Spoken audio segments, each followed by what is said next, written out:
Good afternoon. Hope something sweet is happening to you. Something sweet's happening here. It's fall of the year, it's getting close to the holidays, and we start remembering all kinds of people and times and things that make us happy. Uh, this recipe for oatmeal raisin cookies is the favorite cookie of one of my favorite people, and it was also a very favorite recipe that my oldest sister Sherry made. I'm sure her children will remember and will enjoy seeing this being made again. So the first thing we're going to do is we're going to go over some of the ingredients that we're going to use to make these cookies. We will need plain flour, white sugar, brown sugar, baking soda, baking powder, an egg, some milk, some shortening. And remember, I don't usually use shortening. I prefer butter, but cookies are apt to spread, and shortening helps them not to spread so much. I'll also put in some vanilla flavoring. So the first thing we're going to do is sift the dry ingredients. When we measure our flour and our dry ingredients, it's better to weigh them because it's an old recipe. I don't necessarily have the grams, so I'm just going to carefully put my flour in this cup and sift it so that we're sure it's not compacted. So we'll need a cup of flour, spoon it into this cup.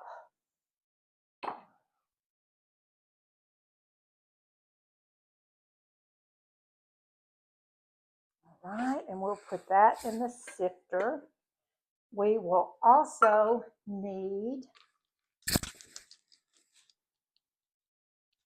I'm looking, a half a teaspoon of baking soda, a half a teaspoon of baking powder, whoops, and a half teaspoon of salt. That's all of our dry ingredients. And we're just going to sift them into a bowl so that they're nice and smooth and we know there are no lumps or clumps. So we've got that done, and here are our dry ingredients.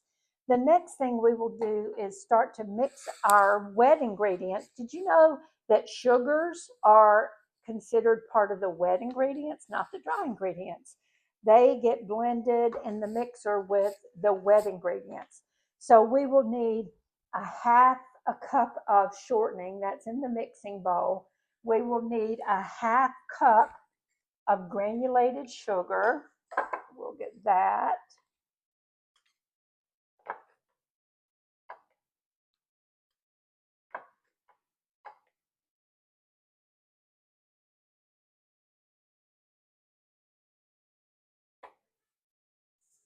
We've already measured the half cup of brown sugar, a tablespoon of milk that's already been measured, and one egg. Crack that in. If I were being exactly right, I wouldn't crack this egg directly into the mixing bowl, but I am doing that today. So we have all of our wet ingredients in, and we're going to blend those together. We can blend these as long as we need to make sure they're well blended because we don't have the flour in yet, so the gluten is not being developed. So let's get these blended together. I think we need to plug in the mixer. It's already plugged in. There we go. Get that blended. We've got our dry ingredients here. So, we're going to add the vanilla. I almost forgot one of the most, and I measured this. This is how I measure vanilla. It's in. Okay. While that is beating and getting nice and smooth, we're going to measure out a cup of quick oats. They're 1 minute quick oats, not the long cooking ones. So we'll do that. We'll have that ready. We won't measure the raisins because we'll use the same cup when we get ready to add those. So let's make sure we got a whole cup. All right, that's getting pretty smooth.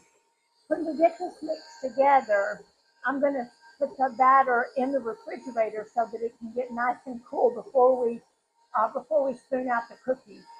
Every time we can cool cookie batter, it helps it not to spread when it's cooking in the oven. So we'll take the time to do that. Sabrina and I'll eat dinner while it gets nice and cool in the refrigerator. I think our wet ingredients are just about ready. We're going to turn this down on low. Oh, wait a minute. We need a spatula right here. We've got some we've got some shortening that's stuck on the paddle. We don't want that. I'm going to scrape this down a little bit while I've got the mixer stopped. Make sure that's all very well incorporated.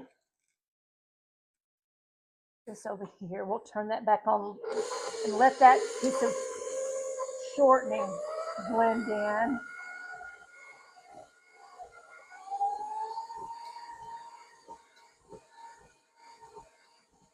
All right, now we're going to put it back on very low and we're going to add the dry ingredients. And we will only mix those until they've had time to incorporate. We don't want to beat them too long. We'll turn it up one little bit and we'll mix that in.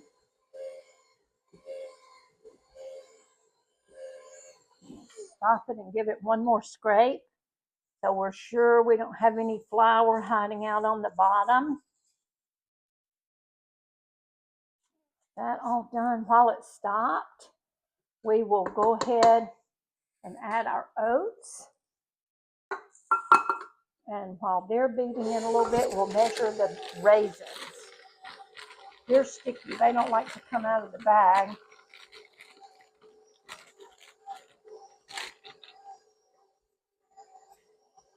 Raisins are not necessarily a measured ingredient. If you like a lot of raisins, you can put a lot of raisins in. If you're not a fan, you don't have to use so many. Fact of the matter is, look at this. That's all that's left. They're going in, all of them.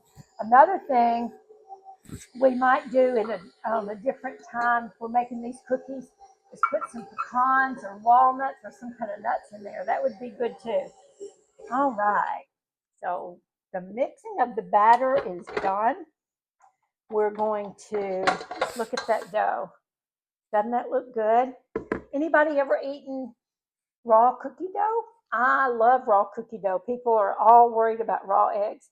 I'm 72 years old and I've eaten raw cookie dough my entire life and I'm still here to tell about it. So sometimes I might take a bite. These important family recipes are so cool and I would love to know what yours are. So if you watch this video and you go into my channel and subscribe, I would love it if you would tell me about a memory or some favorite recipes that you like to make this time of year. But we're going to take a few minutes. We're going to put this batter in the refrigerator. We're going to let it get nice and cold while we eat dinner. And then we'll come back and start dipping these cookies out and getting ready to bake. I'll see you back in just a few minutes. We had some really good leftover vegetable soup for dinner and we're ready to dip cookies. The dough has been in the refrigerator and it's nice and chilled.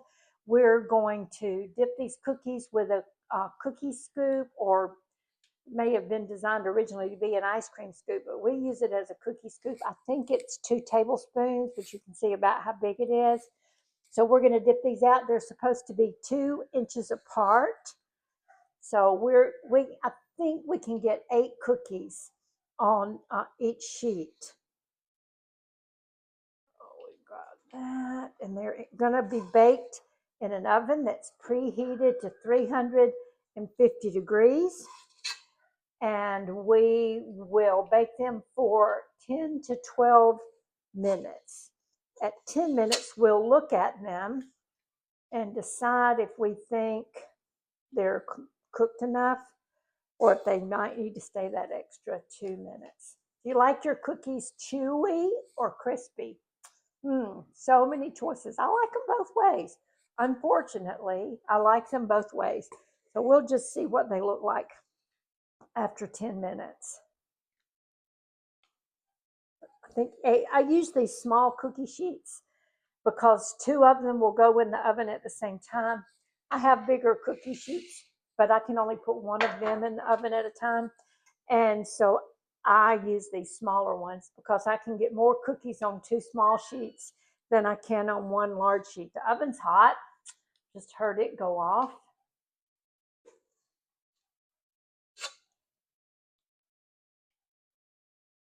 All right. 4 more cookies, and we'll be ready to put these in the oven. A little bit of dough here.